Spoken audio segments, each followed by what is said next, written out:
Hi everybody and welcome to Thursday's English lesson. We're continuing with our book Jemmy Button, so let's just have a quick reminder of where we were up to in the last piece of work that we did. In our last lesson we looked at this illustration and we thought about the visitors who had come to see Jemmy. You guys did some fantastic research into Victorian times because by the looks of the visitors they came from Victorian Britain. Here's some of the pieces of work that some of you did. We learnt a bit about school in your fact file. Some people put about the wealthy being well fed and living in big houses and children going to school, and looked at some of the games they played like hoop rolling and pick up sticks and also a cup and ball. So hopefully your research about Victorian Britain gave you some ideas about the lifestyle that Jemmy may be going to.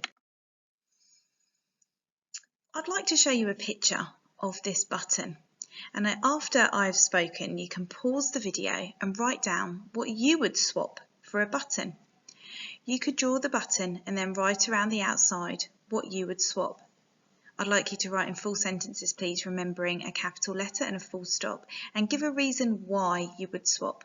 For example, I would swap the pearl button for a chocolate because chocolate's my favourite thing to eat. So pause the video and write down what you would swap for the pearl button. Here is the next illustration in the book, and I've covered over the writing.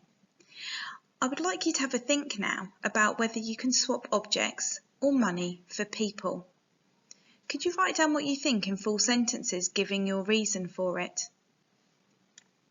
You can pause the video. Let's have a look and see what the text actually says on that page. One of the visitors opened his hand to reveal a button made from the ocean's most magnificent pearl. They gave it to the boy's family. "We will call you Jemmy Button," the visitors said. Even the wind seemed to whisper, "Jemmy Button, Jemmy Button." What I would like you to do now is write down what you think of the scale of the people in this illustration. That means how big they are.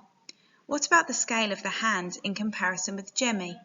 And what do you think this suggests to the reader? Could you also think about what might happen next in the book? So here's a reminder of work that you need to complete for this lesson. The first thing, could you please write down things you would swap for a button and the reasons why, remembering to write in full sentences. Then I'd like you to write down about whether you can swap objects or money for people. Write down what you think in full sentences, giving your reasons. Your third job today is to write down what you think of the scale of the people in the illustration, the new illustration with the hand with the button. What about the scale of the hand in this picture in comparison with Jemmy in the picture? And what do you think this suggests to the reader? And then finally, I would like you to predict what might happen next in the book. So you can use this checklist to check whether you have done all the jobs that I've asked you to. I look forward to seeing your work uploaded on Dojo.